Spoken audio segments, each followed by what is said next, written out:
I'm doing about medium sections on her head because she has like medium density hair, which she doesn't have a whole lot of strands on her head and she doesn't have a little either. It's kind of like in the middle. If you have very dense hair, then you can do smaller sections to make sure the mousse is covering all of your hair. I like to go ahead and apply it, and then I go in with this little tool right here, which is our finger smoothing and detangling brush.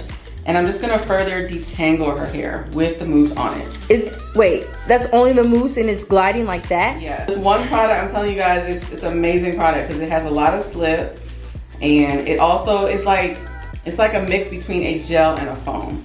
So if you're worried about some of the foams that you've used in the past, and you're like, you know what, I didn't like the way it made my hair feel or look, this one is different. After I have that section nice and detangled, I'm just gonna go in with my fingers, and I'm just going to separate her curls and rake it. So I'm just gonna rake it with my fingers and then smooth with my other hand.